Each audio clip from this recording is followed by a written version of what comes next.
And to that piece of lieutenant that's always on his podcast, bash us, yeah.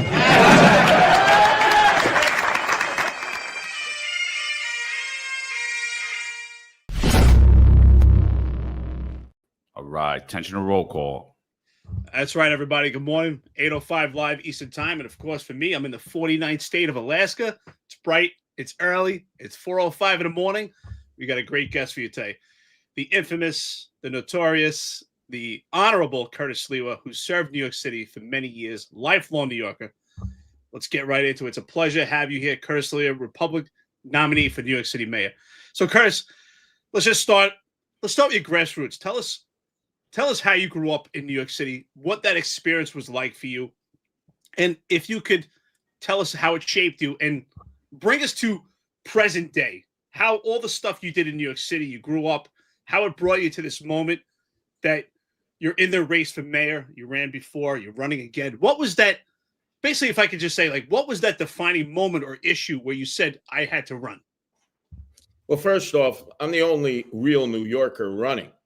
As you know, Eric Adams, he lives in Fort Lee, New Jersey, an apartment 22H with his girlfriend. And then below that, in apartment 21H, is his other girlfriend, which I established in the last campaign in 2021. That is his place of residence. Andrew Cuomo has not resided in New York City since early 1990. As you can see, he's detached, he's disconnected. His version of New York City was Sutton Place, where he established a residence.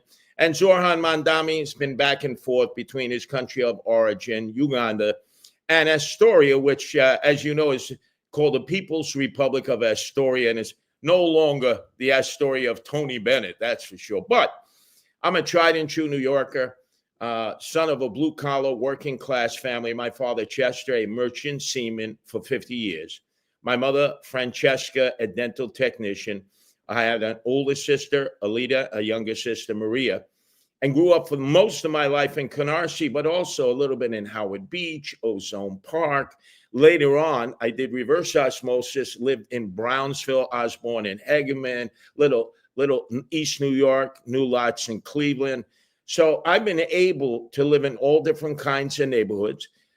And I believe the values that were taught to me by my parents and my grandparents is what guided me towards service.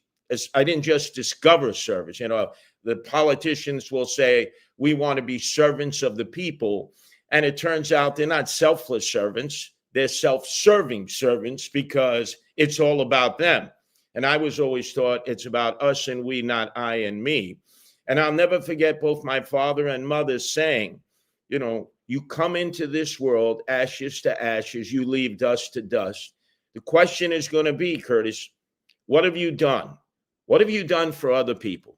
My father, I'll never forget taking me to the Bowery when it was the Skid Row in New York City. And he knew some of the merchant seamen who had problems, personal problems. Their wife may have left them, a child may have died unexpectedly, and they crashed and they crawled into the bottle. And it was a horrible circumstance to look at, but I'll always remember my father saying to me, son, there by the grace of God go you.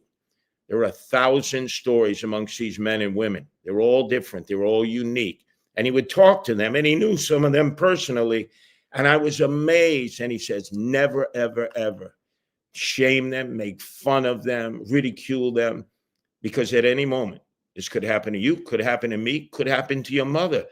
The circumstances are always such that you don't control what goes on, and you are responsible for caring for these people. And I think, as you've seen from my service to this city and now all over the world, because I'm the leader of the Guardian Angels for 46 years here in New York City, but also now in 13 countries, and we've been in over 130 cities. It's not just public safety. It's not just protecting those who can't defend themselves in the subways, the streets, and the parks. But you've seen, we take care of the homeless. We take care of the emotionally disturbed. In this city now, I'm in the subways every day, as I always am. I never see any of these other candidates except for a photo op. And I was appalled when we decided, Eric Adams decided to spend $7 billion on migrants who we didn't even know, and yet predominantly African-American men and women are homeless, destitute, emotionally disturbed, wouldn't spend any money for them. And if you think that Eric Adams has changed, look at the budget that was just passed the other day. Less than $4 million for veterans. $55 million additional dollars for migrants. Less than $4 million for veterans. So every elected official will say, we've got to take care of our veterans. Well, Eric Adams had an opportunity to do that. And once again, he kicked the veterans in the head. Robert Holden, who's, as far as I am concerned, the best city council person. He's a Democrat with common sense, but he called out to me. He says, how could you give less than $4 million to veterans and $55 million more dollars in addition to the billions we've given them to migrants? So my responsibility is to lead this city in the direction of starting to take care of our own, because I see them every day. I'll give you a quick story. The Roosevelt Hotel, thank God, is finally discharging a lot of the migrants who were brought there. That was the outsourcing center. We patrol that area, Grand Central. It's become a crime magnet because of so many migrants. And we would be walking around, I and the Guardian Angels, and we would see mostly African-American men laying on the ground, sleeping in the subway. And we'd bring them over to the Roosevelt Hotel and say to the guards, could you let this gentleman spend just a night? He needs to clean up. He needs to shower. He doesn't want to be here, but he deserves it. And then I'd show him the ID that he had served in the United States Army. The security officer would say, Curtis, I understand what you're saying, but we're not permitted. It would be better if he would just say he's a migrant. Say he is from Venezuela. Say he's from Haiti. Say he's from some distant country, because we're not permitted to take in Americans. I would say, wait a second. Who is in charge? Not Zohran Mamdani, not Andrew Cuomo, Eric Adams. He created these rules, and I am the only person that can settle this. For instance, all three of the candidates, Zohran Mamdani, Andrew Cuomo, and remember, Andrew Cuomo isn't going anywhere. You look at Michael Goodwin's column in today's New York Post. He had a conversation with Andrew Cuomo. He's running. And then, of course, Eric Adams. They all want migrants to be able to vote. I don't. They're all in favor of sanctuary city. I'm not. They all love congestion pricing. I say we have to roll it back. And on issue after issue after issue, I stand alone. And I've always stood alone. As you know, my history, when I started the Guardian Angels as a night manager of McDonald's in the Bronx on East Fordham Road and Webster Avenue. Back then, there weren't enough cops because we had to make dramatic cuts in the budget. Ed Koch had just been elected mayor, and 1 million people had fled all of New York City, but mostly the Bronx in the 70s because the Bronx was burning. And I determined that I would take some of my McDonald's employees that I closed with, and we would start riding the trains at night, the number 4 train, which the writers call the Muggers Express. And that's what became the Guardian Angels. And remember how we were vilified. We were called vigilantes. We were called gang members. The president of the Transit Police Union indicated to his fellow officers, you see the Guardian Angels, harass them. You see Curtis Sliwa, arrest them. And oh boy, they did. I learned what the inside of the Bronx House of Detention was, and the Queens House of Detention, and the Brooklyn House of Detention, and the Tombs, and Rikers Island. So when candidates running for mayor, talk about reform in our jail system and whether to close Rikers Island or not, I'm the only candidate who's been in and out of there. When Bernard Kerik was the best Department of Correctional chief, I lectured there. I spoke in the high school. There's a high school there. I did broadcasts for WABC there. And you were safe back then. It was 18,000 inmates. Now, 7,000 inmates. And the correctional officers have the toughest job in the city because on their 12-hour shifts, it's a perpetual 911 call. Perpetual. The gangs control the tiers. And then the Department of Correctional employees pray that every day they're going to get out without being sexually harassed, assaulted, because it's mostly women of color now, stabbed, beaten, attacked. That's going to stop when I'm mayor, because I'm the mayor of the people, and I'm the mayor of those who go out and risk their lives every day, like police, like correctional officers, put everything on the line. And I'm going to make sure they're prioritizing, given the respect that has been taken away from them by de Blasio, Cuomo, and Adams, the trifecta of destruction to the city of New York. And I'm going to change that.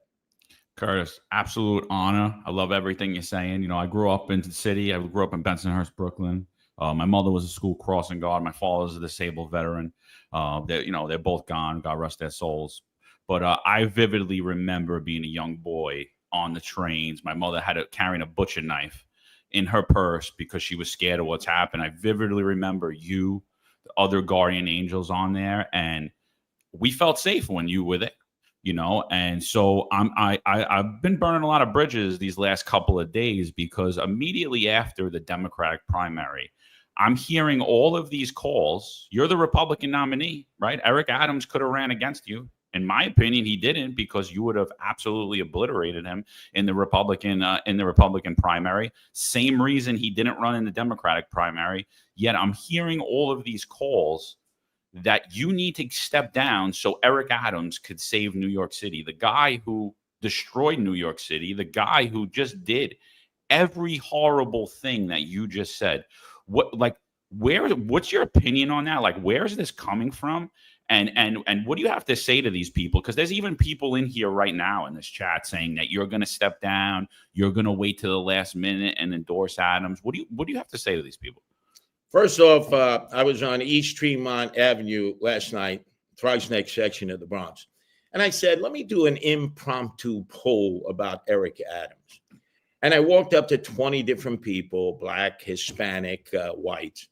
I said, what's the one thing that you think of when you think of Eric Adams?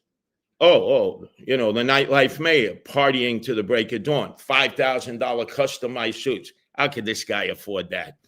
I said, anything else that you think of when you think of Eric Adams?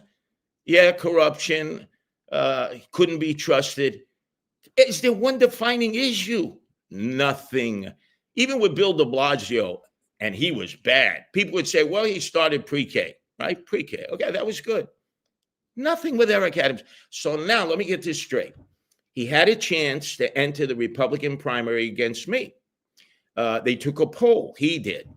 He lost. I had 72%. He had about 24%, and there were a few undecided. So he had his opportunity.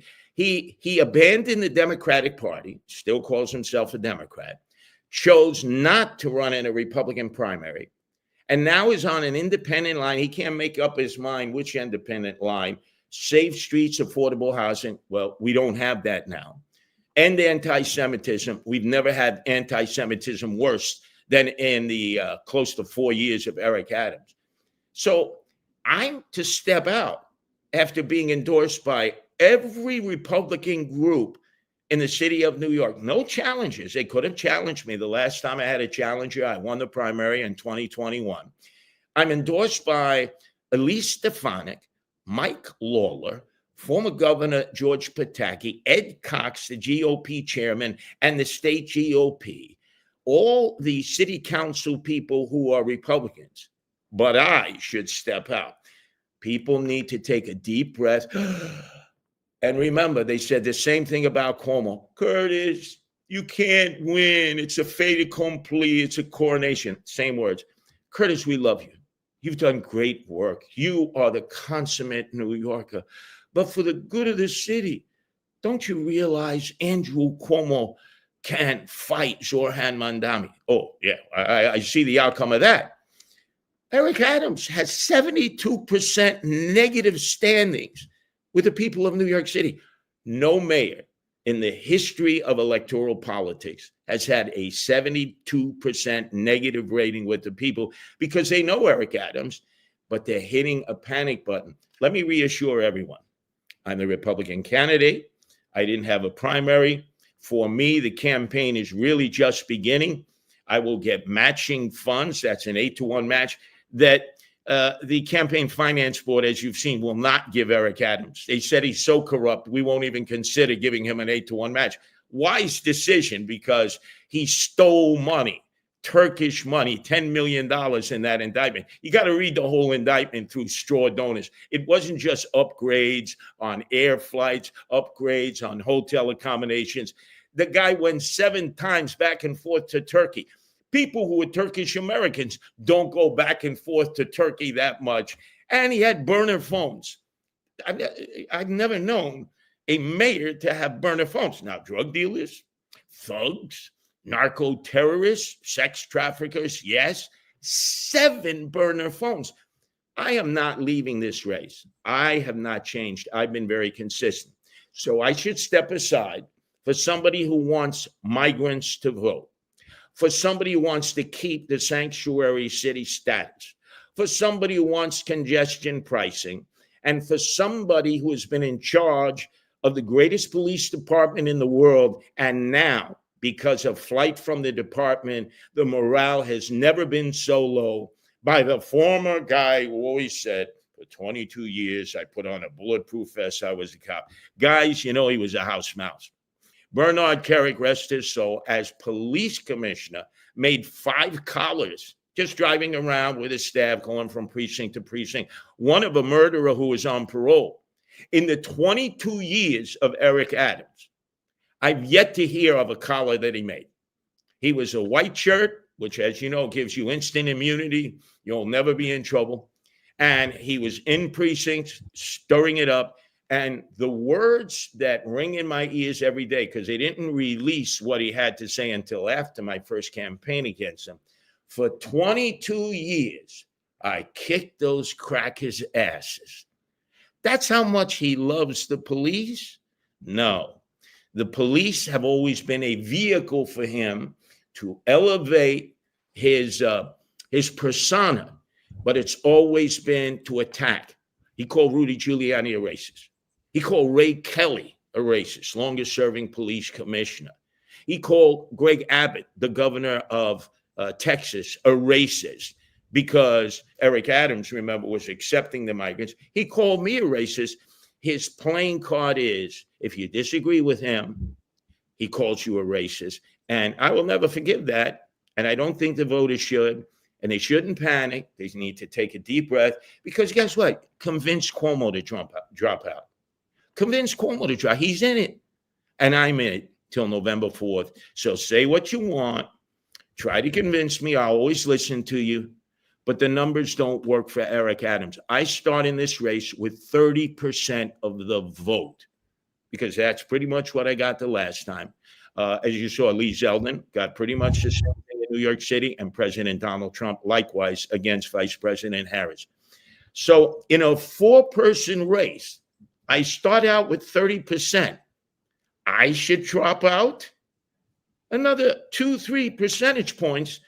Gentlemen, you're talking to the next mayor of the city of New York who will back the blue, who will not handcuff the cops, and most importantly, will take care of the blue-collar working-class citizens that are the backbone of this city. Where's Eric Adams? He's out in the Hamptons getting wine dined in pocket lime. I'm in Coney Island, Brighton Beach, Manhattan Beach, Orchard Beach, the Rockaways, the Irish Riviera, and on this eve of the 4th of July hot dog eating contest in Nathan's Famous, 1996, I finished 3rd place. Who's more of a New Yorker than Curtis Sliwa? Curtis, there's no doubt about it. You're a New Yorker all the way. And you know what? We got a lot in common, because Eric Adams' people came after this podcast calling us racist also. So we're all part of the same club. You know, it's great comment here. S76 Mike, one of our friends and listeners, says Curtis was more of a cop than Eric Adams. That, let me tell you something, is absolutely true. So with that being said, you mentioned the Guardians, right? You are definitely most notably known for being the founder of the Guardians. And you said it, you received some praise, and you also received a lot of criticism. The reason I want to mention that is because we talked a lot about Eric Adams, but I think it's also important we talk about Mamdani, who is now the front runner who took the votes, not only in ranked choice voting, but the all-out voting for the Democratic primary. And he wants to create this community-based policing but not to support the police department, because you're a supporter of the police department. He wants to defund the police department and have a civilianized based policing, which is absolutely ridiculous. So with the Guardians as the founder, and also you're serving the city, you support the city, but you also support the police department. When you become mayor, if God willingly that works out, and we surely do hope so, because you are a lone life New Yorker who cares, what would be the role of the Guardians in New York City when Curtis Sliwa is the mayor of New York City? Well, the Guardian Angels would be like the group you already have that doesn't get any recognition and attention. And they use them in their uniforms to give the appearance that there are police officers out there, the auxiliary police, who serve voluntarily, many of whom wanted to be police officers themselves, but for one reason or another couldn't, or they had their own careers.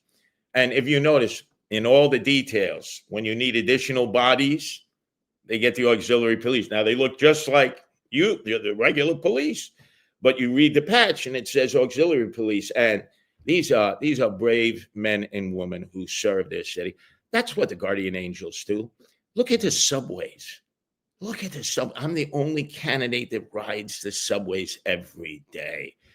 It's not safer. All that Eric Adams and the police commissioner say, the perception, the crime. No, ride in the subways, and you will see horror story after horror story, women in particular, who are the working class now because they're the predominant number of workers, many of them single mothers raising children, having to work sometimes 2 jobs.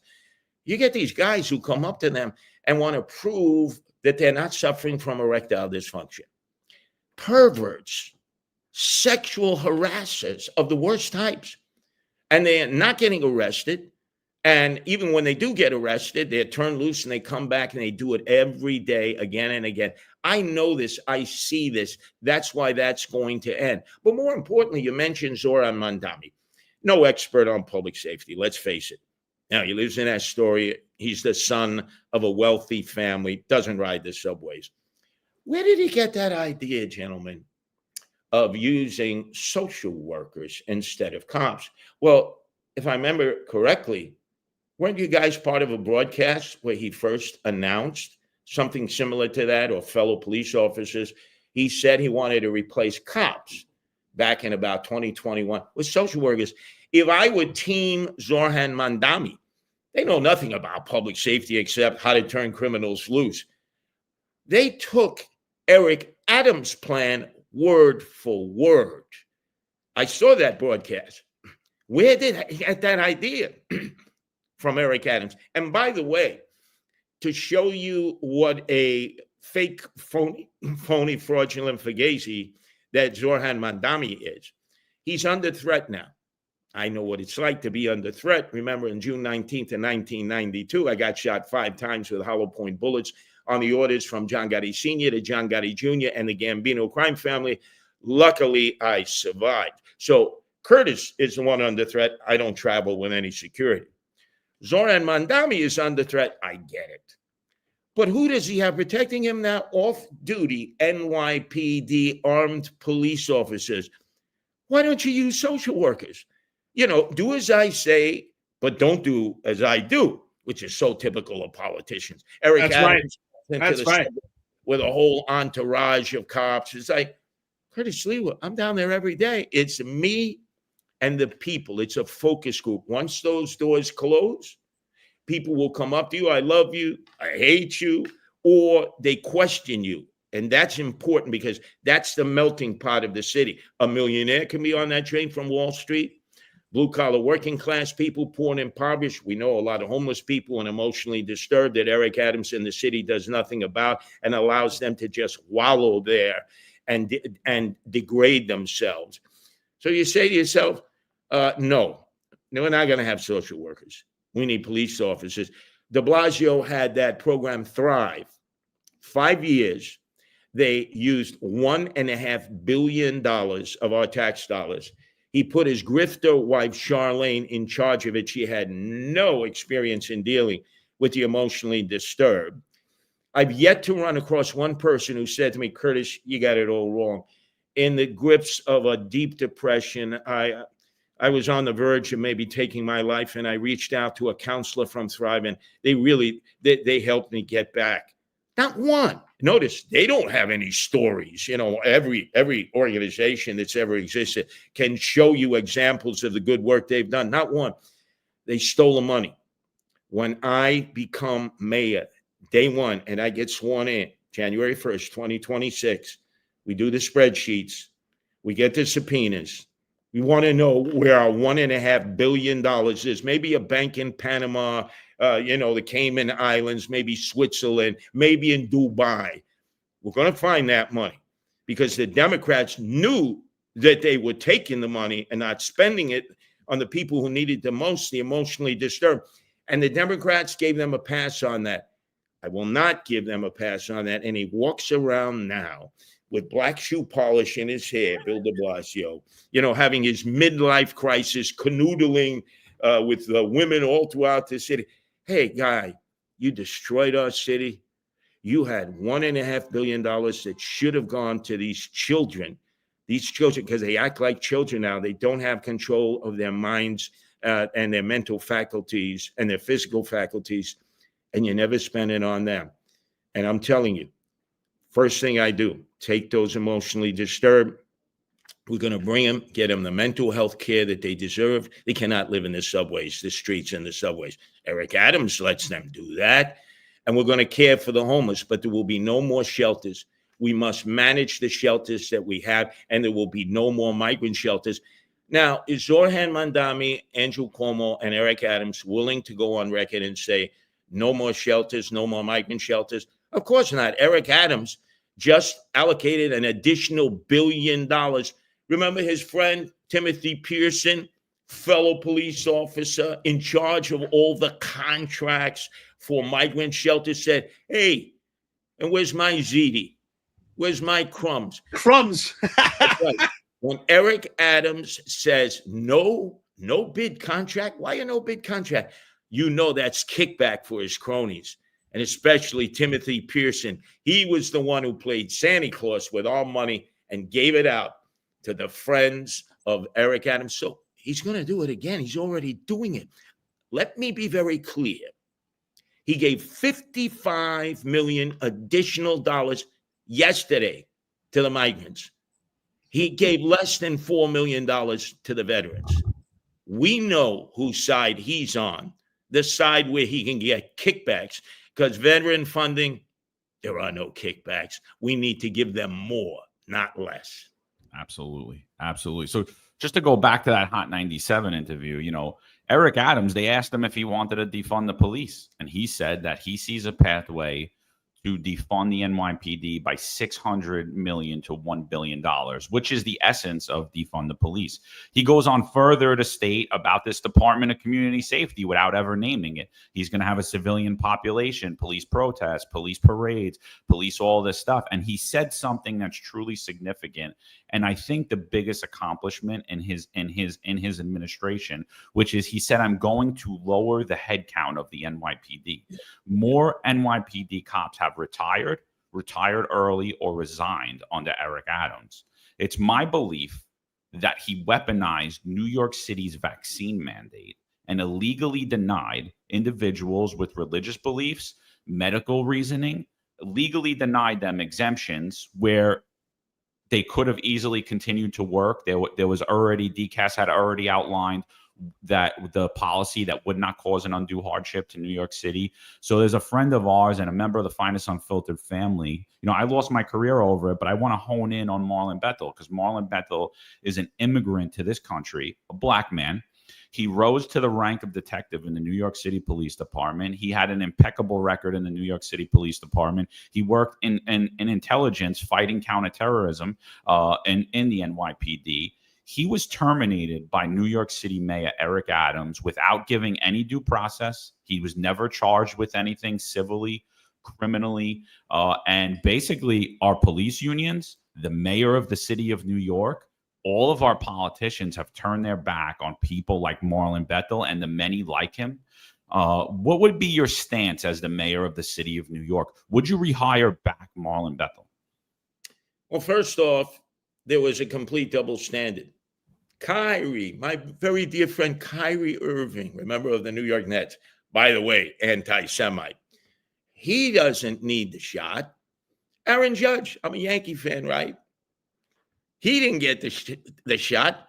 He didn't get the vaccine. And so many others in sports and theater and the movie business didn't get the vaccine. Friends of Eric Adams, and he gave them a pass.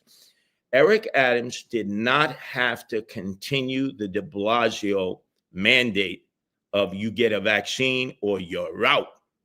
He did it, and he's made it personal ever since, fighting it, using corporation counsel to deprive these men and women. I remember when they were the heroes in the lockdown and the pandemic. Every night, 7 o'clock, hey, they're the best, not like the rest. And then we let them become zeros.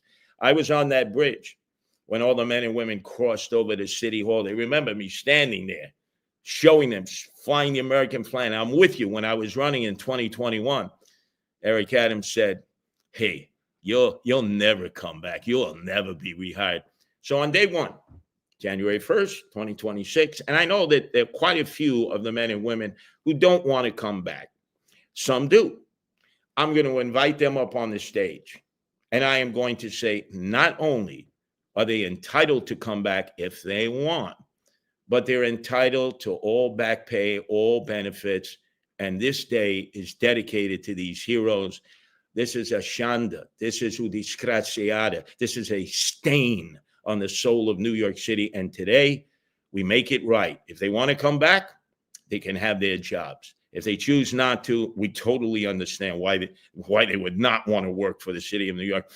But just recently, there was a press conference with Michael Mogul, the chairman of the UFT, and Eric Adams, and they announced they were hiring 3,000 new teachers. Not one of them were any of those teachers who lost their jobs as a result of the fact that they didn't take the vaccine. They couldn't for a number of reasons. They would have been the first persons that should have been recalled. This is personal with Eric Adams. Just like with Andrew Cuomo, everything was personal. They're bullies. They claim they're tough guys, right? There's nobody tougher in New York City than Curtis Sliwa. I think everybody would admit that. But I'm a man of compassion, consideration, and caring. The 3 C's are more important than being tough. You know, guys, being out there in the streets, anybody who has to keep telling you they're tough, they're not tough.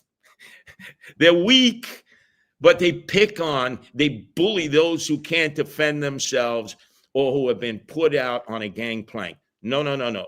That policy ends. And most importantly, we are going to lionize these individuals. We're going to dedicate inaugural day to them. And we will give them all the credit that they are due for being tortured. This was a form of torture. They lost their pensions. They lost their jobs. And then they weren't permitted to go get another job. They've lost their homes. They've lost all their equity. Many of them have become homeless, destitute, and their stories are not being told. I will be telling their stories every day and say, never again will this ever happen. And we need to honor these people. And that will be on the day when all eyes will be on that platform when I'm being sworn into office with my gorgeous wife, Nancy, who is my partner in all the animal rights issues. You know, we have another line, Protect the Animals line, because we believe in no-kill shelters and animal abusers need to be arrested, locked up. And then I'm going to say, but all these people back here, the backbone of this city, we gave them standing ovations during the lockdown and pandemic. They were heroes, and we turned them into zeros. No more, never again. You know, I gotta admit, Curtis, I'm enjoying you being on this episode because, for one, that's the beauty of this platform is we get to really know Curtis. And it's not just in sound bites, but we get a long form and have a great conversation with you. And I love the stuff that you're saying.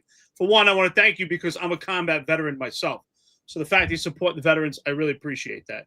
And then you're supporting also the cops that were discarded, especially Marlon Bethel, who is part of the Finest Unfiltered family. I mean, the NYPD had a big loss, and Eric Adams discarded a very intelligent man who should be in the police department. We lost, and he's one of many that we lost that have that veteran status. So with that being said, you have been such a strong voice for public safety for the NYPD. What is your take on the current challenges of the NYPD, particularly when it comes to DEI and the Civilian Complaint Review Board? And how do you think they're doing their job today under Eric Adams? You know, it's amazing. There was a guy named Ronald Finkelstein. He actually changed his name while he was in prison. I grew up with him in Canarsie. He sat right next to me in PS 114 at Bildersee High School. Brilliant. But he was violent. He ended up killing a number of people. So he did his time upstate, changed his name. That happens from time to time. And they put him on the Civilian Complaint Review Board. The guy hated cops. He's no longer with them. But that's to point out, okay, there should be an avenue where complaints are made. Look, I've had a few cops give me wooden shampoos and concrete facials over the years. A little too aggressive guys and gals out there. I understand their anger at me was misdirected. But I also know there are some cowboy cops out there who not only bend the rules, but break the rules. But there should be an avenue for that, not the way it is now, where you destroy the cop's life and you make it so that they won't get aggressive, which they need to do at time to time. The bigger issue than that, the proponents of removing qualified immunity, and a lot of people don't understand that term. That's the insurance that every civil servant has. The moment they take an action that then results in somebody, hiring a lawyer who practiced their martial art all day, I sue, and then trying to make money.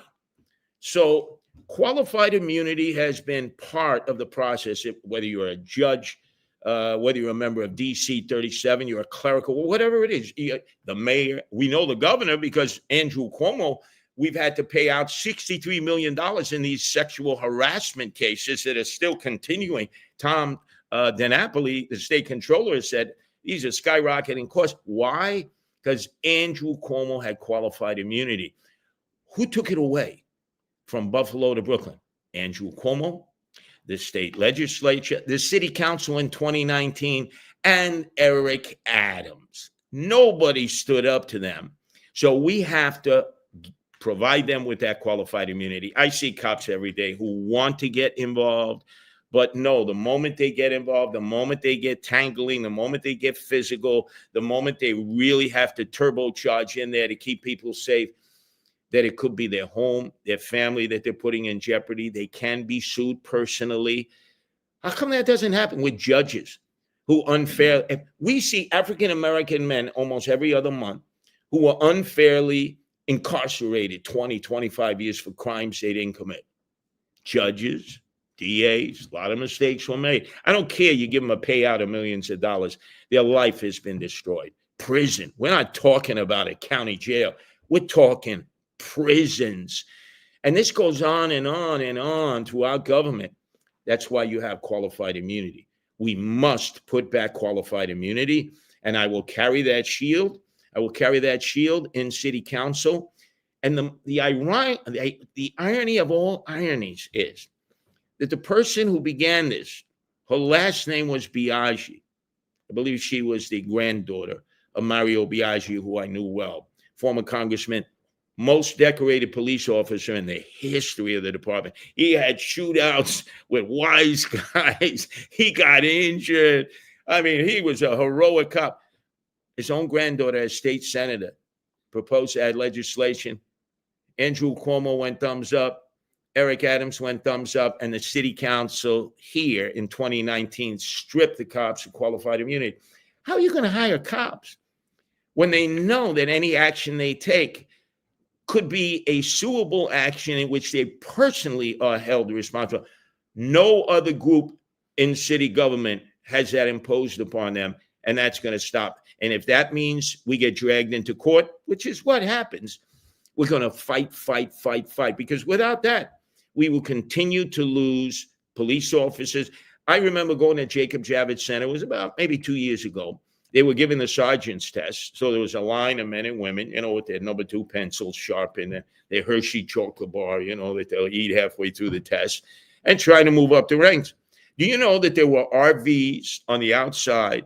And I remember talking with those recruitment police officers from the Tidewater Peninsula in Virginia, from Tempe, Arizona, from all different states, who were more than happy to recruit New York Police Department personnel who they know are being shafted, whose career ascent in terms of their career ability is limited, and they have better benefits, better pay. Hey, they'll transport you to their cities. They'll pay you lodging for a year. And it's a different environment where they actually respect police, unlike here where they disrespect police. And on that note, Eric Adams, a so-called friend of the police, not. He signed a consent decree. He signed it.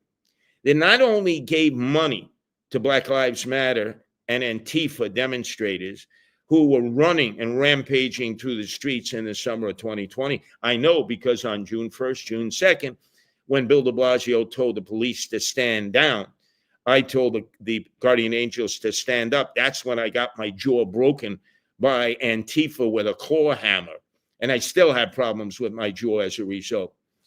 He signed a consent decree that would not permit kettling. Police officers could not sort of put you in a box there and prevent you from rampaging through the city. He agreed to that.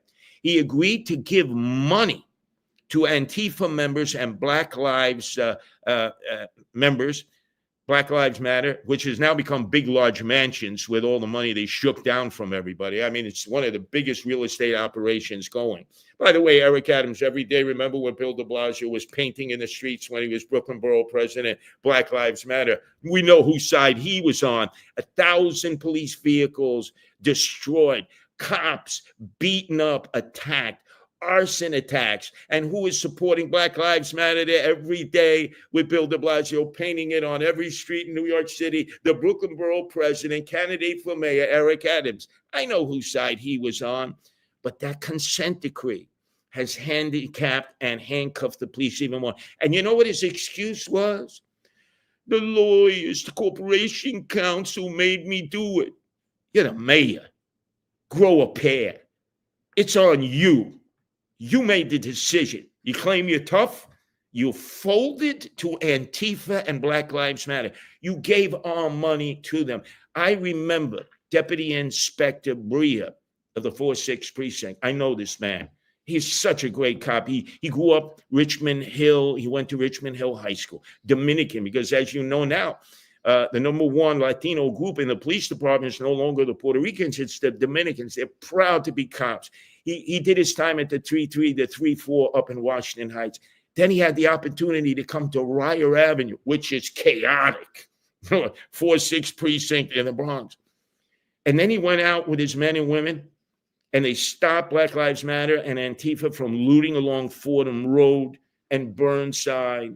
And then he got called on the carpet down by the lapdog of Bill de Blasio. Oh, take $1 billion, Shay. He should never show his face at any police commemorations or gatherings again, because he agreed to take $1 billion to police commissioner then that hid up in the Eagle's Nest at one police plaza and was never out in the streets.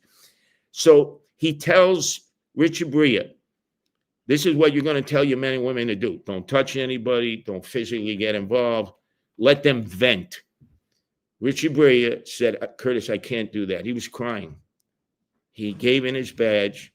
They had the police helicopter fly over the 4-6 precinct. Men and women came from all over the city.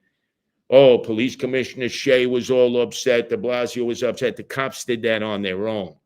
You know, flying the helicopter. Those cops could have been in big, big trouble, but they say, no, this is a double slap in the face. We lost a good man there. There were others that have had to turn in their shield since because they were prohibited from doing their job, and they decided, I'm a man, I'm a woman, I got to look at myself in the mirror. I took an oath of duty to protect people in New York City, to risk my life, and they do it every day, the cops. And I can't continue to do this if they're not going to let me fulfill my oath of duty. See, these are the personal stories that have to be told. I will have the bully pulpit as mayor. Whatever the mayor says, the media reports on. I will have Richard Brea up there on the stage And I will say, we owe this man a debt of gratitude. He stood up against Black Lives Matter and Antifa, his men and women. They got injured. They got assaulted. On one, they found on Burnside Avenue, one guy, if you remember, with a flamethrower. A flamethrower. Guess what? Darcel Clark, the DA, released. Darcel Clark is sort of like the female version. She's the DA of the Bronx, of Alvin Bragg in Manhattan. No. We're going to make sure that we honor those who not only honored us with their service, but again, were disrespected and told, this is what you're going to do. You're going to emasculate the police. You're going to neuter them. You're going to handcuff them even more. And Richard Boyer said, no, I can't do that. And he left. And he left with tears falling down his eyes, his comrades supporting him from all over the city, and the honorary guard police helicopter flying overhead. Even the neighborhood came out. They couldn't believe it. This guy was beloved by so many. And that happens so many times, and we never hear about it within the ranks of the police department. Absolutely. Through our sources in City Hall and the NYPD, it's come to our attention that New York City Mayor Eric Adams with Randy Maestro intend to bring a pathway to reinstatement for the topic that you just touched on, which is the reinstatement of those who were terminated and forced from their careers over the COVID mandate. And the pathway isn't going to include back pay. It's not going to include reinstatement of rank or time or any of that. And I think critics to anyone that even brings it up, well, what New York City did is illegal. Nobody really argues that. What they argue is they say there's no money to bring these people back. Yet they have no problem giving billions of dollars to illegals and really crumbs for the friends of Eric Adams. But do you have a financial plan in place to bring people in New York City back like that? And I think, and that's just the real issue. I think when people are like, oh, everybody just comes on your shows and blows smoke and then they never do anything. Do you actually have a financial plan to bring people back? Yeah, the Citizens Commission on Budget Review has rated me as the only candidate who will cut the budget and utilize some of that money for those very issues you refer to. So let's bifurcate this. Let's take it apart. The municipal retirees who were made a promise, promises made, promises kept. I was on that debate stage with Eric Adams in 2021, and I remember, I was a municipal worker, the same thing, bulletproof vest for 22 years. Hey, guy, I don't wear a bulletproof vest, all right? Stop the nonsense. And then as soon as he got elected, he flipped on the municipal retirees, and he said, oh, no, we're not going to spend $600 million. Promises made, promises kept. It became the trifecta of evil. Eric Adams, the city council speaker, Adrian Adams, and Aetna. We're going to use Aetna.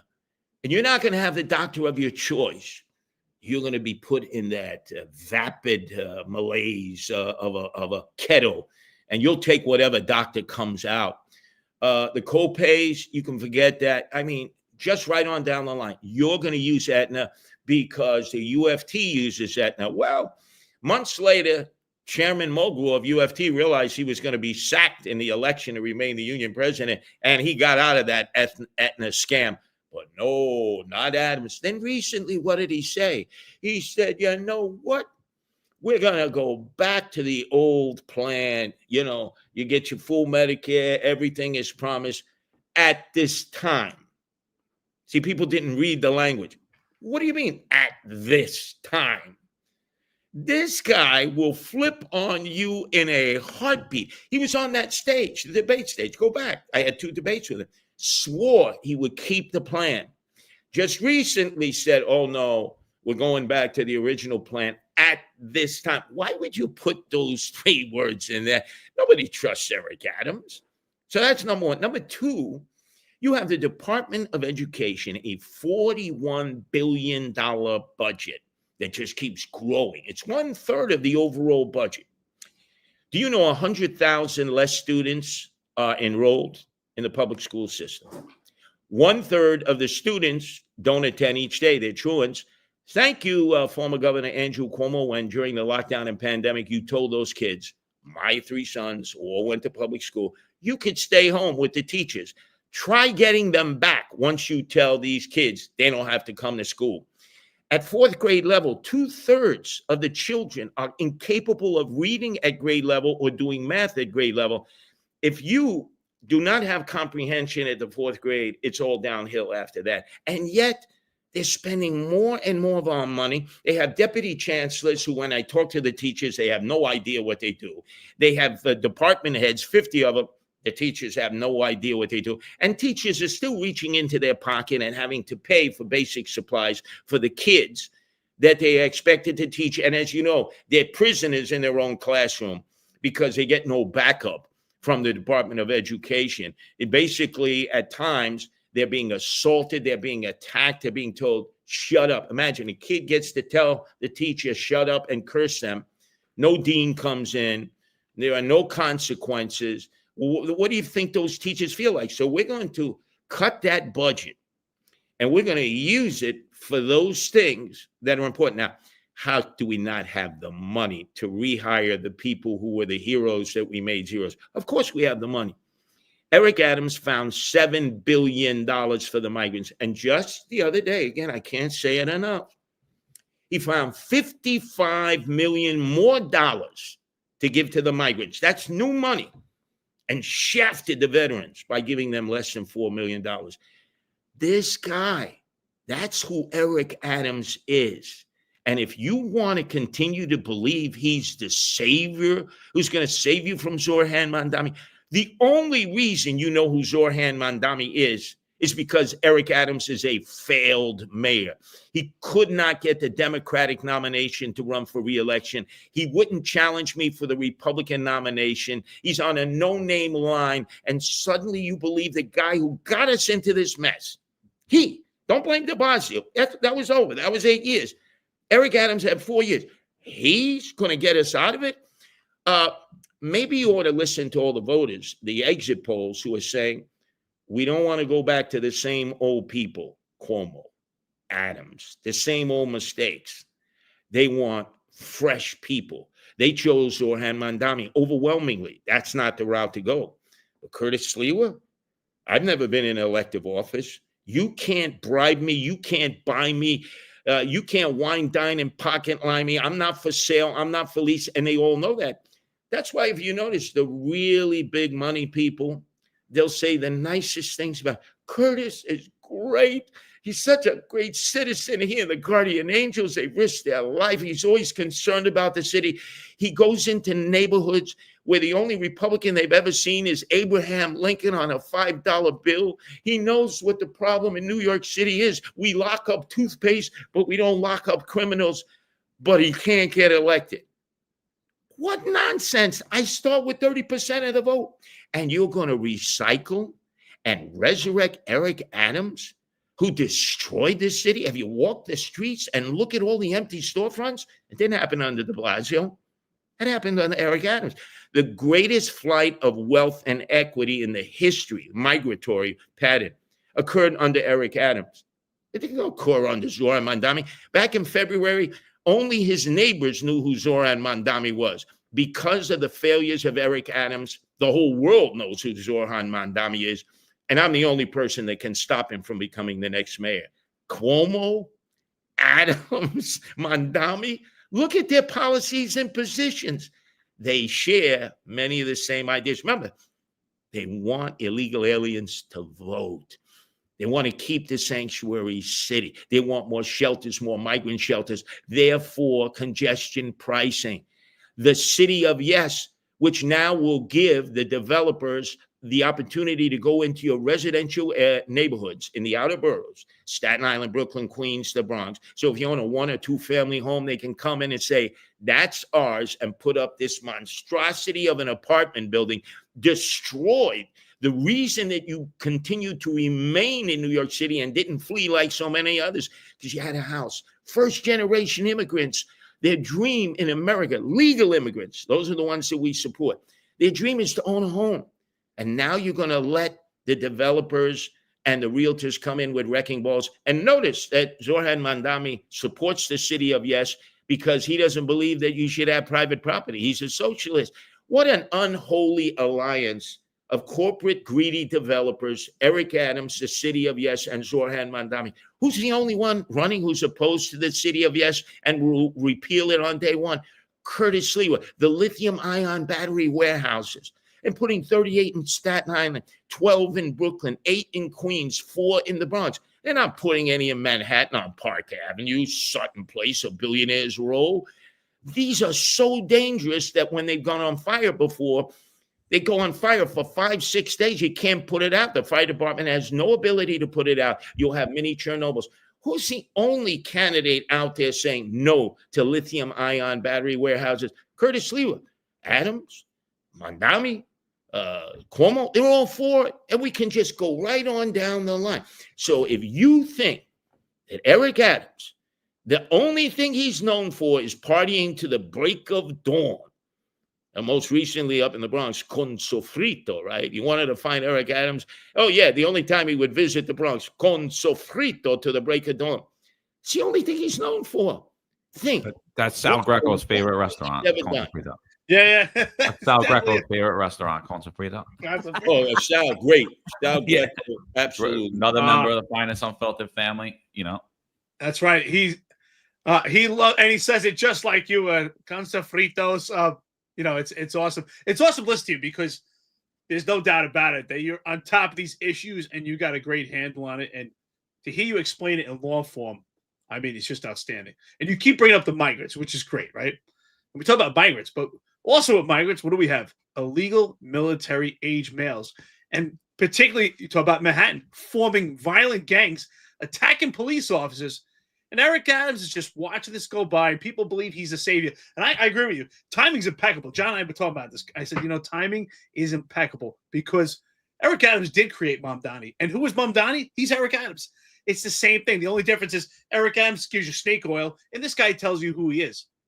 So with that being said, we have these military age males creating gangs. They're violently attacking police officers. They're getting bail. They're not getting deported.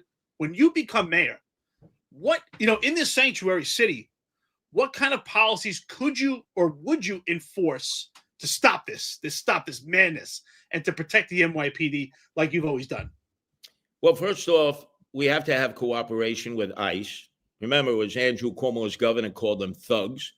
Eric Adams is saying when he was running in 2021 against me, no ICE. Eric Adams says, hey, in my vodka, no ice, ice, baby. So they were all anti-ICE, except there are times when ICE is going for the low-hanging fruit because they have a quota imposed on them.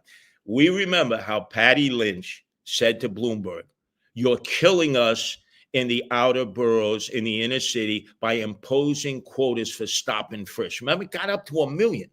Under Rudy, it was about 150,000. It's a tool. It's constitutionally, you can do stop and frisk. Bloomberg, because he wanted to run for president and show he was, Mr. Law and Order, all he knew was Wall Street. He knew nothing about the streets. It was Ray Kelly who knew that.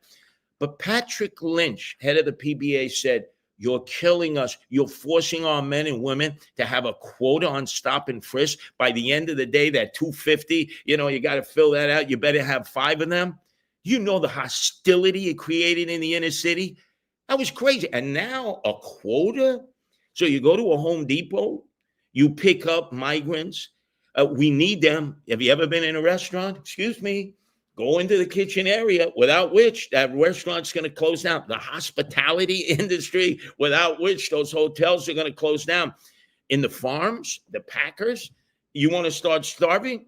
You're not getting my 3 sons to go out and do that work. They'll say, Dad, no, sorry. We got to get realistic. Yeah, the bad hombres, as President Trump said, you go after them. The sex traffickers, the gangbangers, those who have threatened violence and committed violence, or if we learn that they had committed crimes in the country of origin when they came through, then you got to pinch them and send them back. But they're entitled to due process. Mistakes are made. And by the way, they came in, some of them, they were told through the portal, they did exactly what they were being told. Here is your date. You got to show up in immigration court. And they've been doing that. You don't just snatch them up with masks. And it's a bad look. And it's turning the population against what ICE was originally doing, which was they were being applauded in the streets when they were taking those Venezuelan gangbangers. We gotta balance it. Quotas never work. They never work. They don't work for the cops who have been told a moving parking ticket, actually a moving violation and a parking ticket will keep the sergeant away. Quotas, because that's the big thing that the police department does and other agencies with enforcement powers. They build $1 billion into the budget a year in advance. Quotas. Cops get more credit for writing tickets than they do for getting college. They have a whole ceremony at one police plaza. When I'm mayor, the end of those quotas. If there's a violation, you write them up. But you don't go looking for a violation, and you don't go starting to write people up at the end of the month ridiculously because some sergeant is breathing over your shoulder. I remember standing on the corner of 34th and 7th when I worked at WABC, which was at Madison Square Garden.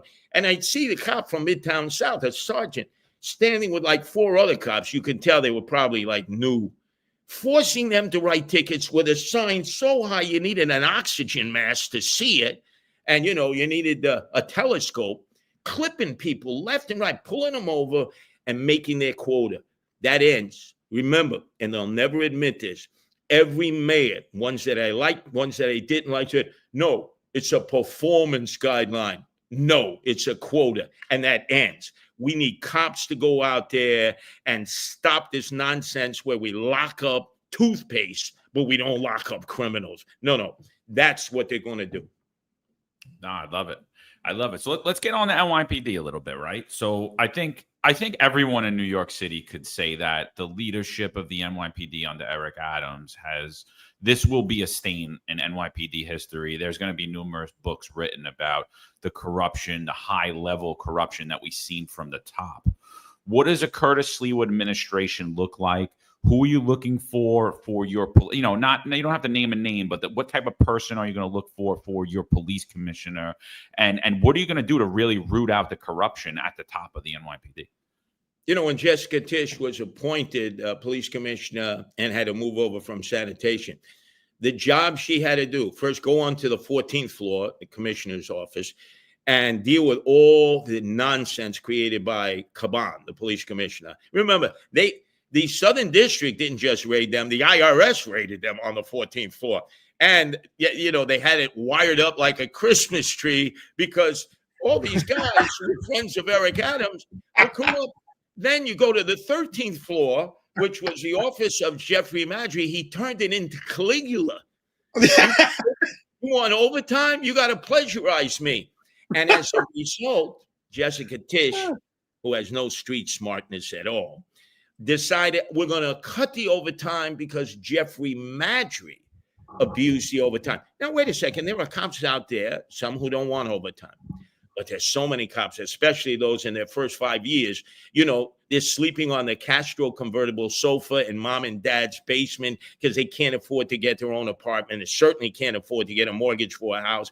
They desperately need the overtime. And so she decided universally, we're going to cut the overtime. Why? Because of this pig, Jeffrey Madry, who he couldn't control his urges. I would have said to Jeffrey Madry, keep your rocket in your pocket because you have done so much damage to the police department, incredible damage.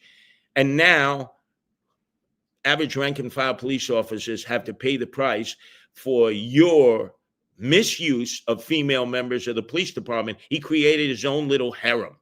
He was almost like Muammar Gaddafi. His bodyguards were all women. The only reason they were there was to act as his concubines. What a disgraceful chap. Who was he friends of? Eric Adams.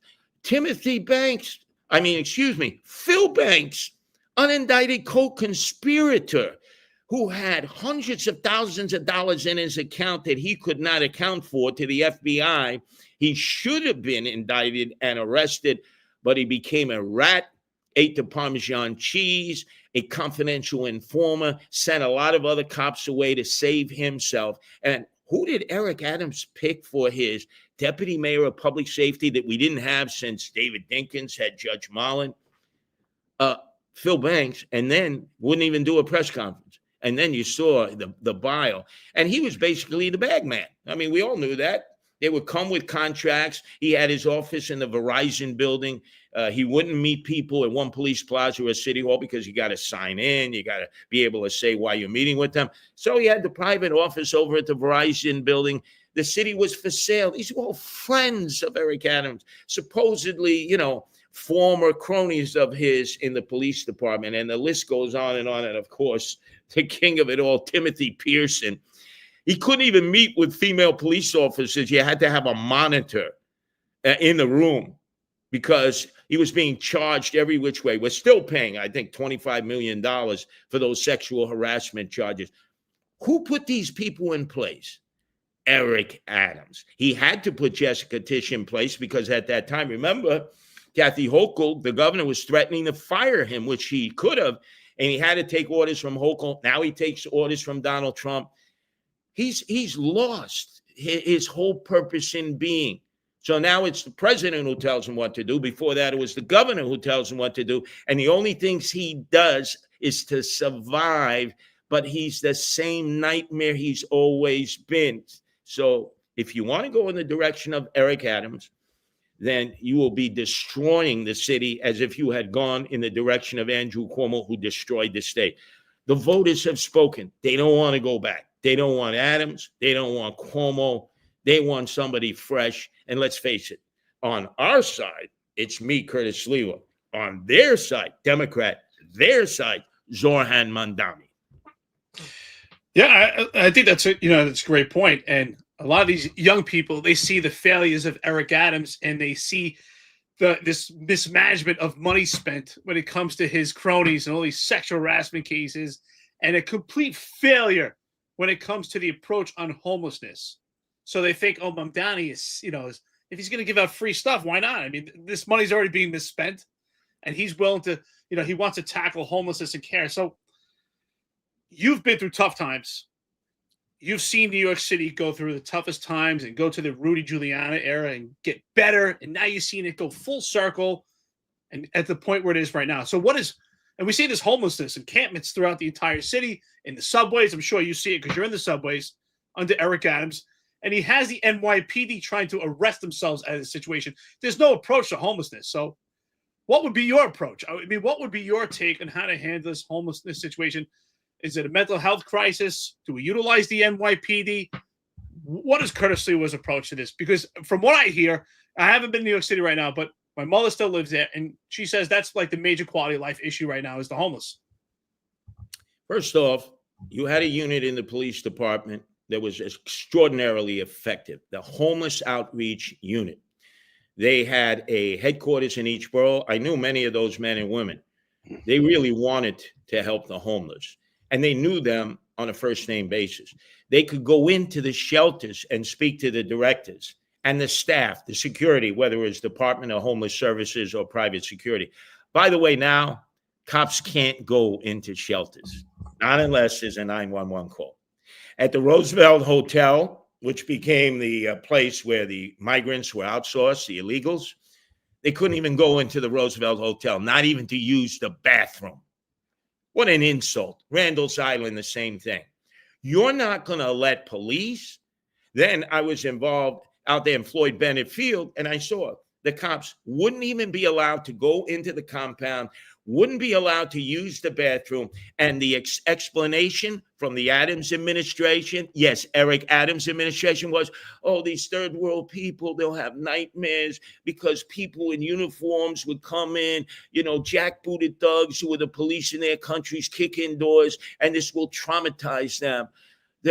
Are you crazy?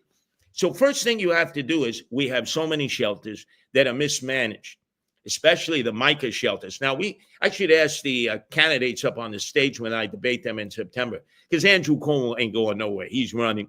Zohran Mamdani, and of course, Eric Adams.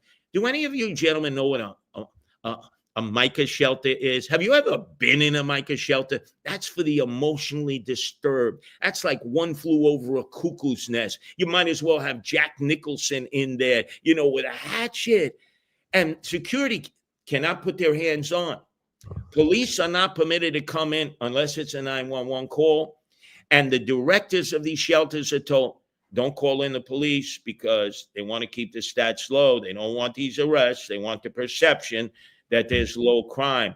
We're not managing those shelters well at all. So I'm going to say, let's go in. Let's start managing these shelters the right way. There's so many of these shelters that are just a kickback for the cronies of Eric Adams who get all the contracts and subcontracts. No more migrant shelters. That ends. No more migrant shelters because Eric Adams has been opening up migrant shelters ever since he said we're downsizing the population. 143rd in Brooklyn. If you go over there in the heart of the South Bronx, which is a dumping ground for everything, 2,100 single able-bodied young men of military age with nothing to do, nowhere to go, selling drugs right there on the corner, getting involved in all kinds of problems, gangbangers. He just opened up this shelter a few months ago. So understand, it's a no-bid contract. Who gets the kickbacks? That is how Eric Adams operates. And for any of you to want to continue to row through a sea of corruption, I'm going to tell you, to me, Cuomo, Adams, Mamdani, they're all cut from the same cloth. The Democratic Party that allowed the Zohran Mamdanis to rise, they're socialists, they're not Democrats. AOC, Bernie Sanders, they're socialists. So why look at me? I'm the Republican. I'm the one who's going to straighten this out. None of them are going to straighten it out. And let the voters decide. You want me to leave the race? I'm only 4 days in. You know why they want me to leave the race? They fear me. If I was a person of no consequence, do you think they would be making all of this news? Curtis needs to leave. We got a job for Curtis in the White House. Even if President Trump called me up, with all respect, I would say, thank you, Mr. President, but there's only one job I'm interested in, is being a mayor. Others floated the idea that Eric Adams would make me deputy mayor of public safety. We would be like two scorpions in a brandy glass. I would last all of 5 minutes because I would see corruption taking place in City Hall. And you know me, I eat the Parmesan cheese. I'd rat them out. So stop the nonsense. I'm running, and the only reason they're trying to force me out is because they know I am a person of great consequence who will force them to answer questions that they don't want to have to be asked of them. Cuomo doesn't want to be asked. Adams and Zohran Mamdani, who's the only one who takes an opposite position from all their position. They share more in common than most people understand. And again, I'm not going to say it anymore. Eric Adams had his opportunity to be a hero to the veterans. Just go to Councilman Bob Holden, the best councilman we have.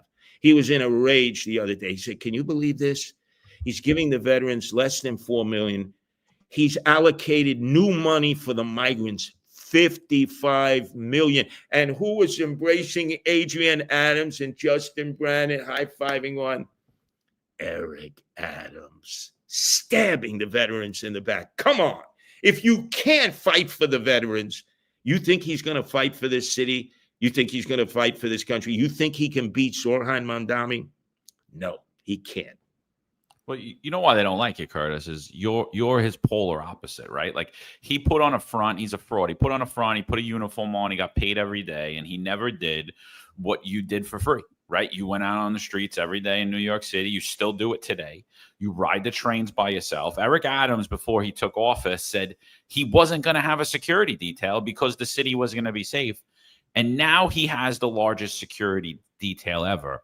Before I get to my question, there's about 38,000 people on here. We're still growing. Those of you that want to donate to Curtis's campaign, all the links are below. They're in wherever you're watching or listening to the stream. Go check that out. His socials are there. Anyone interested in working for the campaign to get grassroots, to get out there on the doors knocking, reach out to us. We'll put you in contact, or you could reach out via those links as well. So check that out, definitely. Curtis, another thing that's coming down, because at this point, I really don't even believe it's Republican versus Democrat. I think those are outplayed. I think they're gone. I think we're seeing rich versus middle class and poor. Congestion pricing. Everyone's concerned about it. What's your stance on congestion pricing? Well, first off, I'll give you the link to my campaign, Sliwa for NYC.com. That's Sliwa for NYC.com. See, that shows you how I'm not your typical politician. in this interview of yours, they would have been putting it out there 4 or 5 times already. Congestion pricing is a disaster. It's an additional tax. Why? They want to raise $800 million because they don't enforce the fare. I walk into the subway, I see these guys, private security. I think it's Allied from Pennsylvania that has a contract. They stand there, and I still see people going under the turnstile, over the turnstile. It's the Irish sweepstakes through the gate. It's just, you need to do enforcement. If you don't stop people at the point of entry, if they haven't paid the fare, you lose control of the system.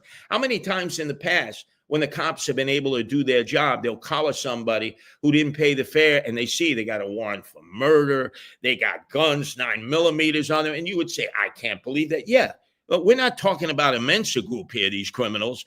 Any chance they get to beat the system, they're going to beat the system, even if it's at their own expense. So it starts with enforcement of the fare. You walk the streets of Lower Manhattan, right across from City Hall now. Eric Adams can look out of his office. There are 12 stores that are closed. These are not the big retail chains. They were the much smaller stores, some of the mom and pop stores. They have no more traffic because congestion pricing, people are not coming into the city. And they lie. Kathy Hochul and the MTA money-taking agency, they lie. They say, oh, things have never been better. Then why are all these storefronts closing up just in the last few months? Because when you talk to the owners and operators, they say, our foot traffic is down measurably. We just can't make it. The lease is high. The electricity bills are skyrocketing because of Andrew Cuomo taking Indian Point offline, the nuclear power plant that provided 1/3 of our energy when he was governor and never replaced it. So they've driven out these entrepreneurs, these mom and pop guys and gals, and they're making it so that less people want to come into the city, like from Jersey. You know how important New Jersey is to us, that the people come in, they shop, they go to a show, they go to a restaurant. So I will join the Trump administration in doing everything I can to stop Kathy Hochul and the MTA, the money-taking agency, from continuing with those cameras, not just in the lower Manhattan, but all the speed cameras. You go out to Staten Island, Highland Boulevard, every 5 seconds, there's a speed camera. You go on Woodhaven Boulevard, Cross Bay Boulevard, every 5 seconds, there's a speed camera. It's a revenue-raising agent. They tax you from the cradle to the tombstone. They were making you buy a garbage can. The first time ever you had to buy something from the city for like $55, made in North Carolina, no-cut contract. I want to see which cronies of Eric Adams got the kickbacks. And it was to prevent rats. Well, the first time they put them out in Williamsburg, the rats ate right through the cans. Ridiculous. And you had to buy the can or they fine you. And then obviously compost, until they finally decided we can't keep fining people $300 because they didn't separate their compost. They don't even know what compost is. The whole reason for City Hall to exist is to tax you with fees and fines and make your life even more miserable than it is. Haven't you heard them say in the past, Andrew Cuomo, if you don't agree with us, leave. Kathy Hochul, leave. Remember Eric Adams at the National Action Network? Go back to Ohio. Go back to where you come from.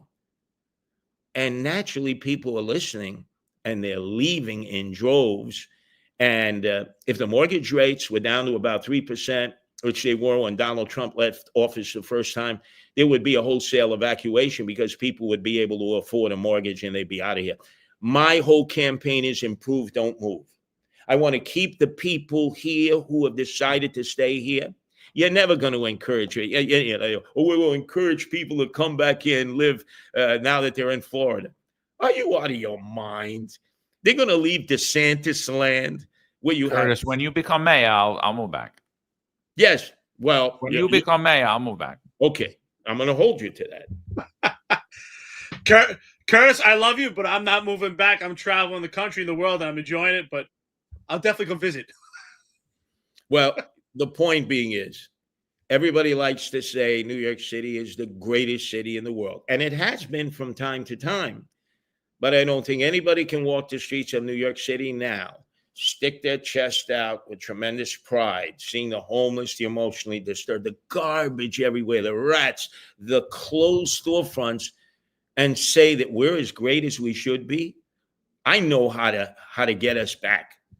I watched Rudy Giuliani do it personally.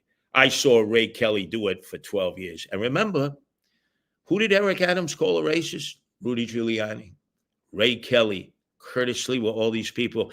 And remember when Rudy was campaigning for his son Andrew in that heated Republican primary against Zeldin, and he was out in Staten Island at that shop and stop, and this cretin came up and hit him in the back, and the cops came and took a police report. It was Eric Adams calling McMahon, the DA, up every day. That was public, wanting Rudy arrested for filing a false police report.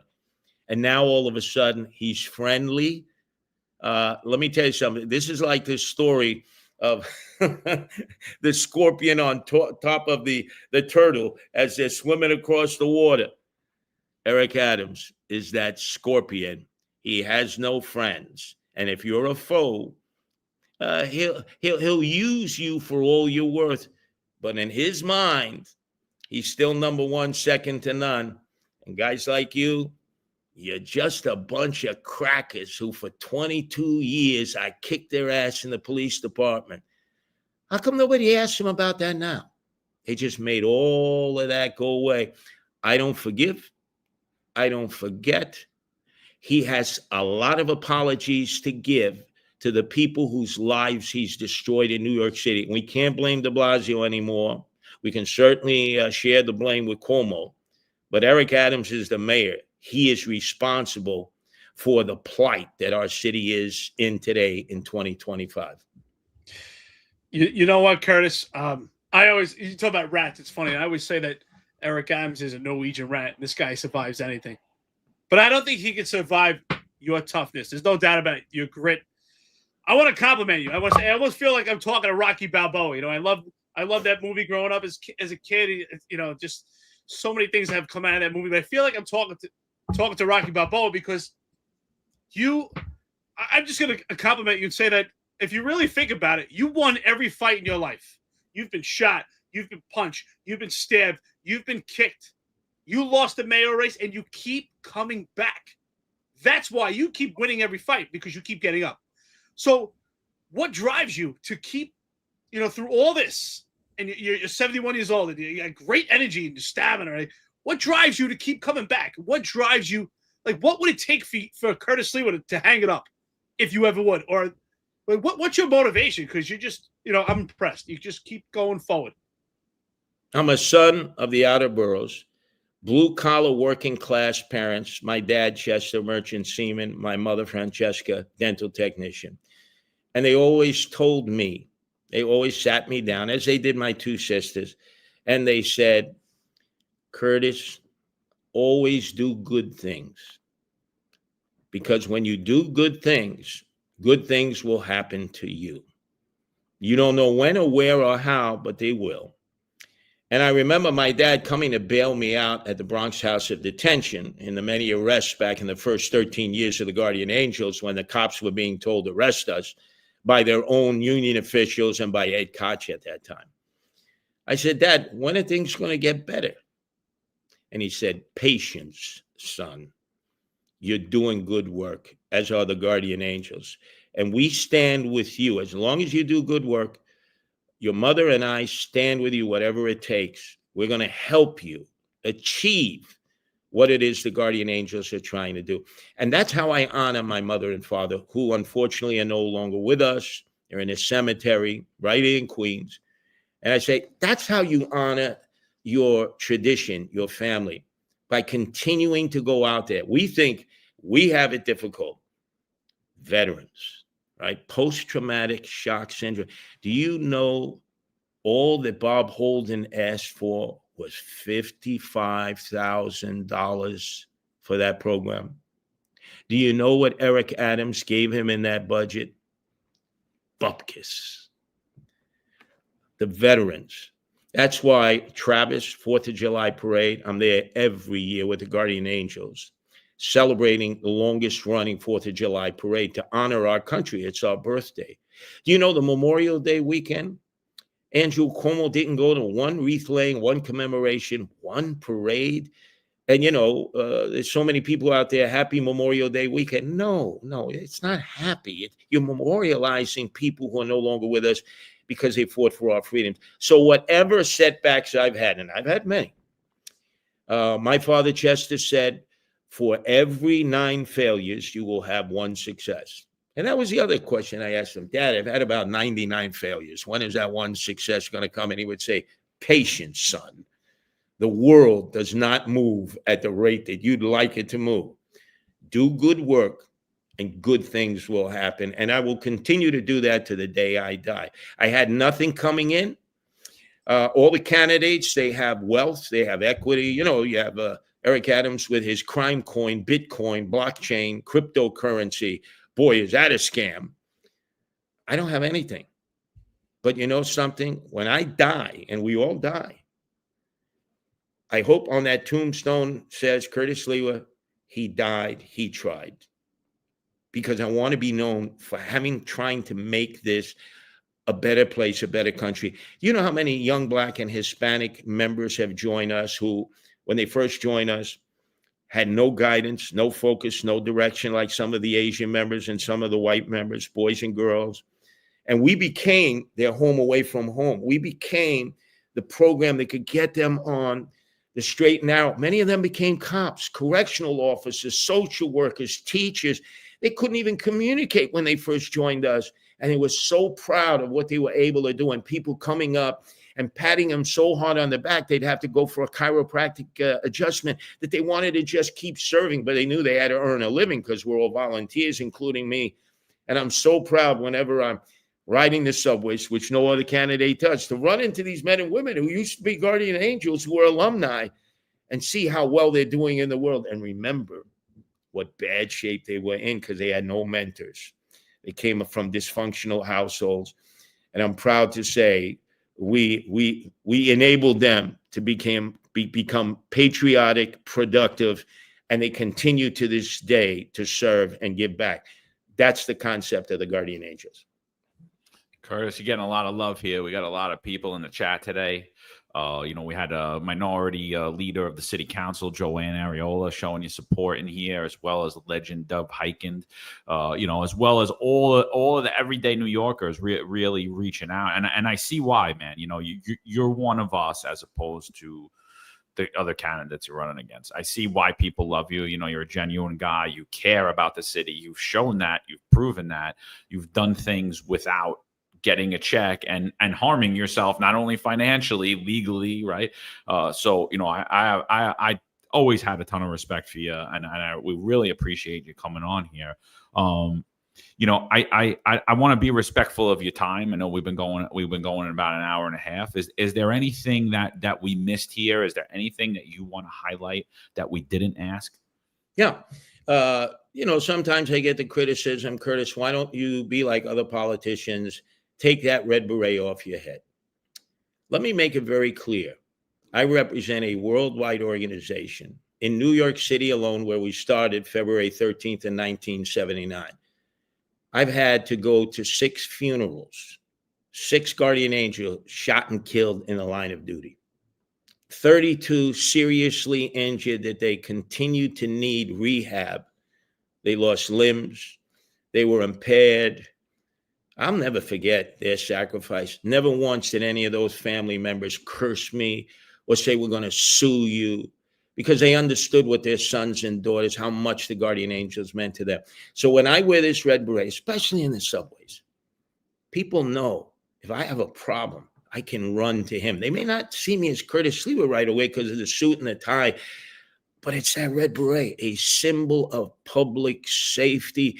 We will not cut and run. We will run to you. When you're in distress, you can depend on us. Now, I become mayor, obviously. I have to take the red beret off, except ceremonial times when I'm with the guardian angels. But for right now, this is how people know me. This is how people know the sacrifice. They all have good feelings about the guardian angels. And it didn't cost the city a nickel, dime, or penny in taxes. We did it because it was the right thing to do.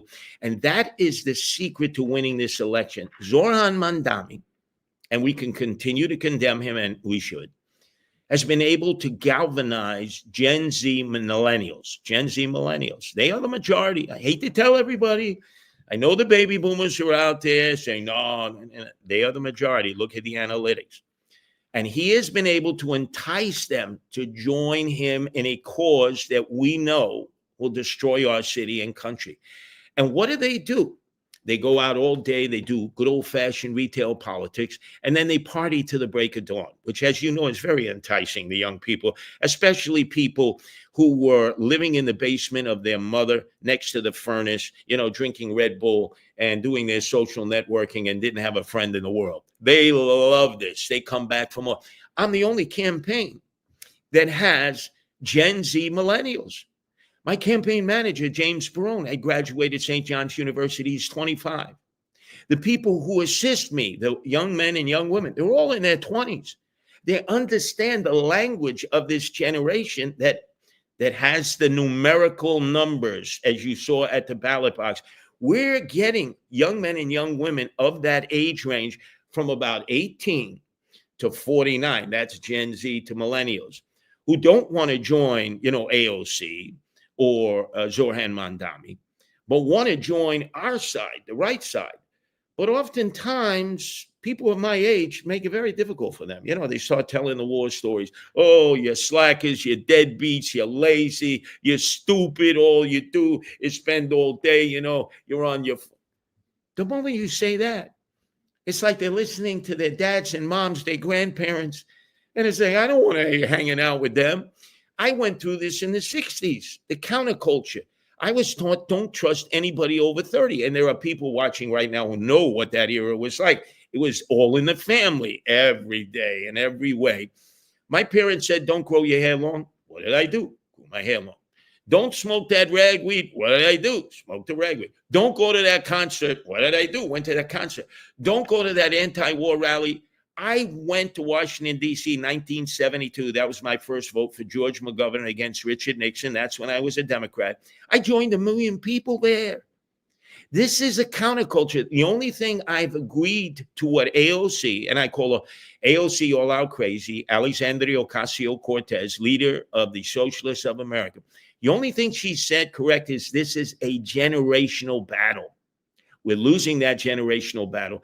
The only candidate running who has proven he can attract Gen Z and millennials, because I do it in the Guardian Angels here and all over the world, 13 countries and in over 130 cities, is you have to be able to understand them. No, they're different than we were, but don't make fun of them. Don't shame them. Don't drive them over into the abyss, onto the dark side.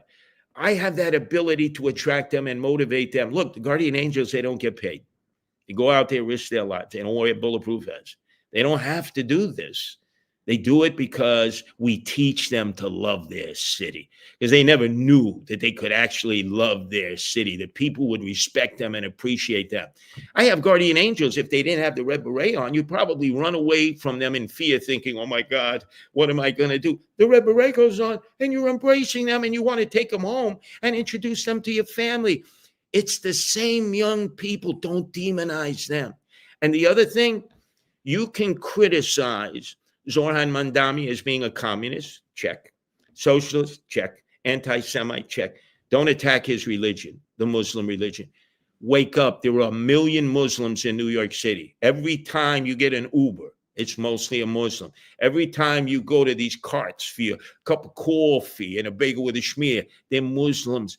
They're now galvanizing to vote for him, not because they believe in him. Many of them are very conservative, but they see it as an attack on the Muslim faith.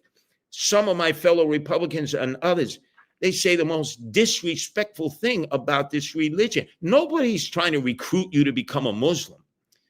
But remember, you attack their religion, you galvanize them. There's 1 million of them. And when I looked at the analytics, in the last 2 weeks, Zohran Mamdani signed up 50,000 new voters. You can do that. In fact, right up to early voting before November 4th, you can continue to sign them up.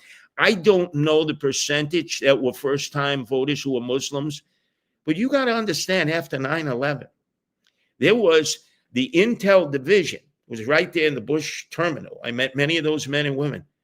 They were Muslim. They spoke Arabic. They spoke Farsi. They were the ones listening to the conversations. They were the ones reporting to Ray Kelly and his team. There's potential terrorism here, there. You and I, we can't do it. We don't understand Arabic. We don't understand Farsi. We don't understand Urdu, Pakistan. 1 million Muslims, and most of them are not from Arabic countries. They're from Pakistan, Bangladesh, Yemen.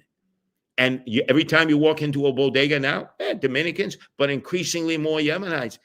Don't push them all into Zohran Mamdani's camp because he's a Muslim, because religiously they don't accept his values. They don't. They're very conservative. But when you attack him for being a Muslim and you say just unmentionable things about their faith, you're guaranteeing that they are going to get mobilized and vote for Zohran Mamdani.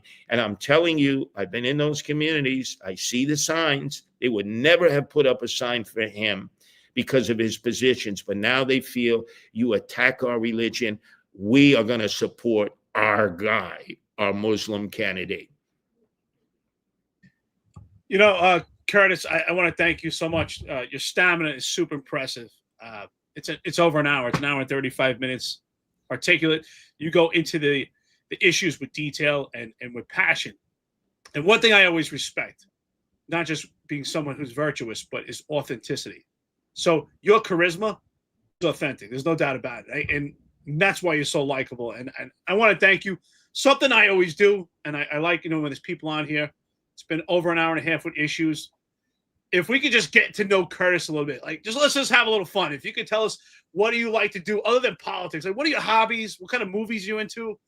Are you into music? Are you into sports? If you could tell us anything. I know you're into martial arts. If you could tell us anything about you, I really appreciate it. Well, number one, I hosted 3 Curtis Sliwa Super Sports Spectacular programs for ESPN, for WABC. I got fired from all 3. But mostly because I was attacking the powers to be. Bud Selig, remember, head of Major League Baseball, owner of the Milwaukee Brewers. I said, look at this guy. He's got this polyester waffle weave flame retardant suit. Looks like he's got high waters on, from the floods of the Mississippi. And he's got the worst rug I've ever seen in their life. The boys from Bristol, Connecticut called up my bosses and said, I don't care what Sliwa's ratings are on Sports Talk. You fire him or you're fired. That's the way I've been. I love sports. To me, it gives me just joy. In fact, I'll never forget when I was in that cab and I got shot on the orders of the Gattis and Gambinos by a guy, Michael Leonardi, who did 20 years for that. The first thing I did in the back of the cab was I opened up the New York Post. This was before the internet. I was going to WABC to do the morning program. I always read the sports pages first and then got to the current events because that would make me nauseous. So almost like Jewish people, who study Torah and Talmud, I read the paper from back to front. I love sports. I'm into electronic dance music. People would say, what? You're 71 years old. Oh, I can't get enough EDM. It is a natural mood elevator for me. When I have a rage or I have anger, which just living in New York City, you're going to have that like every 5 minutes. I'll listen to a little EDM. And oh man, it's like a natural mood elevator. I don't need to use Molly or ecstasy or any of those drugs. I just love it. So a lot of people would say, wow, I never knew that about you. And I think people now know how much I love animals. We have the first ever Protecting Animals independent line. It's even before Eric Adams' independent lines, which he's still trying to figure out which one he's going to use. And there will be no-kill shelters when I'm mayor. In Los Angeles, they have no-kill shelters. In Austin, Texas, they have no-kill shelters. Here, at a certain point, if an animal is in a shelter of animal care and control and they haven't been adopted or fostered, they get killed, executed. That's going to stop. And animal abusers, of which I run across many, especially when they take these pit bulls that should not be feared, but then they're trained to become killers, the Michael Vick syndrome. And they're in the projects and they take them up to the rooftop and they cut their vocal cords so you won't hear them when they're training them to fight. And if they lose, they take the Michael Vick approach and they say, we don't want to weaken the gene pool. And they throw them from the roof. down to the ground where they're smashed to death, the most horrible death. And they can't even hear them crying in pain because they slit their vocal cords. First thing I do, we go into the projects. We have a protect the animals department, which will be housed in City Hall. That's how much I prioritize it. Because Mahatma Gandhi, I mean, nobody dislikes Mahatma Gandhi, said a society that does not treat its animals well does not treat its people well. Look at how we treat our emotionally disturbed, our American emotionally disturbed, and our American homeless, some of them veterans. No. We are going to treat pets as family members because they are.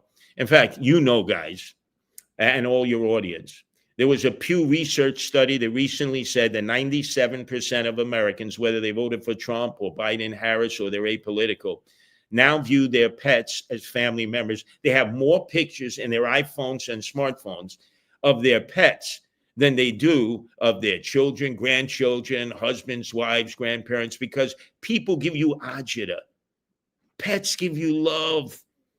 And we're going to make sure that we take care of these animals, all of them. That's what my wife has dedicated her life to, animal welfare.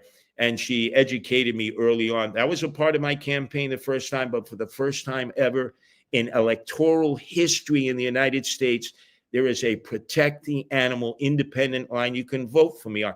There's a lot of people who won't vote for me because I'm a Republican. They just won't cross that Maginot line. I get it. That's the way my family was. I grew up in a Democratic household. I said to my dad, who grew up in Chicago, I see on the wall, Dad, you have the picture of Pope John Paul, Polish. My dad was Polish. You have the picture of Jesus Christ, the Blessed Virgin Mother Mary, JFK, Barack Obama. Dad, you taught me all about the land of Lincoln, Abraham Lincoln. I'll give you the $5 bill. Put it on the wall of Abraham Lincoln. No Republican goes on our wall. The Democrats are the party of the blue-collar working class, son. The Republicans are the party of the rich, the wealthy, and the country clubbers. That's changed. Look at the new face of the Republican Party. It's the blue-collar working class that the Democratic Party has abandoned and allowed this growth of the Democratic Socialists of America, who are really socialists, who want to destroy the values of blue-collar working class families that you and I are from. And that's how we cherish our parents' memories, by what we do now. And I have to apologize to my mom and dad, who I know are in heaven, that I'm a Republican, a proud Republican, because we are preserving the legacy and the traditions of the blue-collar working class who still remain in New York City, thank God, who have not fled in fright to Florida, Georgia, North Carolina, South Carolina, Virginia, Texas, Tennessee, and parts unknown. Absolutely, bro. So you heard it here, people. You got the people's mayor, Curtis Sliwa. Listen, he's the man, in my opinion. He has the best shot to beat Mamdani. If you look at the numbers, I mean, everything else you're hearing is noise. Everything out there, I don't know what this propaganda push is coming out, but there could be a Republican mayor in New York City if you just solidify the vote, get behind the man. You heard it here. He's right on every issue, and I agree with you 100%. If anybody's been looking at my social media, Eric's social media, Sal Greco's social media, you see it. Andrew Cuomo, Eric Adams, Zohran Mamdani, they're playing a game of three-card Monty, and this is what's happening. And they got a lot of people who consider themselves Republican and conservatives to bite on that three-card Monty. You're getting the same thing. If you want a different direction for New York City, you have to get behind a Curtis Sliwa. So you heard it here. Curtis, couldn't thank you enough. Eric, you want to close? One last thing. Absolutely. Take your time. None of them, not Eric Adams, not Andrew Cuomo, are asked if the only two men standing on November 4th are Zohran Mamdani and Curtis Sliwa, would you encourage people to vote for Curtis Sliwa? Would you vote for Curtis Sliwa? You know what the answer is. No. How about we ask them that question? Curtis Sliwa, last man standing to stop Zohran Mamdani. And you have one vote only. Are you going to vote for Curtis Sliwa?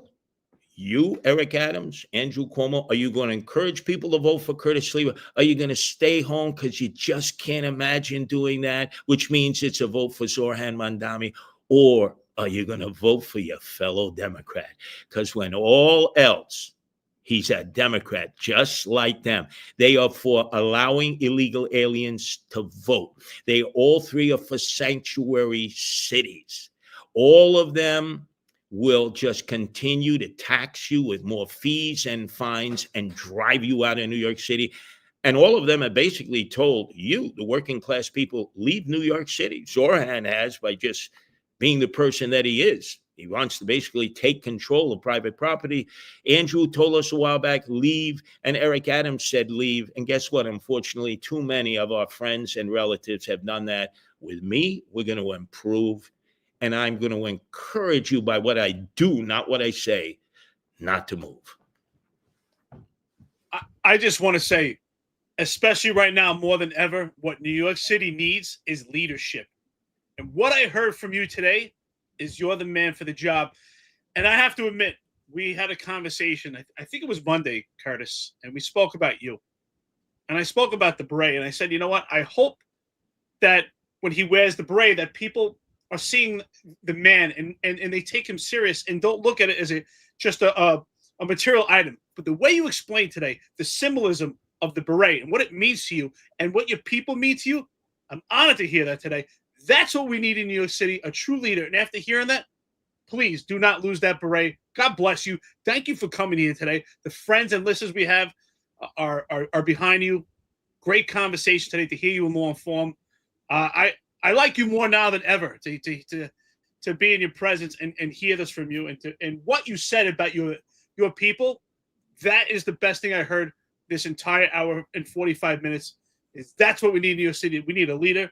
And you're the man for it. And clearly, and I hope when I'm your age that I have the same stamina you have and nothing's slowing you down. So God bless you. You won every fight in your life, Curtis. If there's anything I can say to you, I hope you remember I said that to you. You have won every fight in your life and you're still winning.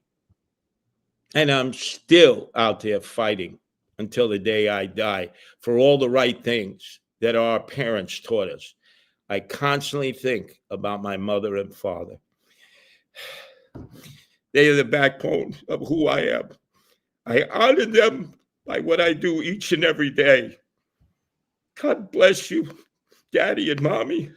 I will never let you down, and I will never let the people of New York City down, and the cops, the firefighters, correctional officers, and those who put everything on the line. I will never, never, never forsake you like these other guys have. You heard it here, people. That's it. I mean, listen, God bless your parents. I think that's what, me and Eric, we haven't done a quarter of the things that you do, but, a lot of the stuff we do, we get a lot of hate for doing this podcast and speaking the truth and standing up for the rank and file and standing up for common sense public safety, common sense legislation, standing up for the people in New York City and letting everybody know what's happening. And, I know Eric and I know myself. And honestly, that's why we do it, because we know at the end of the day, we're going to go somewhere and we hope we did the right thing. So I appreciate you, brother. I really do. I appreciate everything you ever did. And so people, get out there. All right, let's get out there. Eric, you want to close us out, my friend?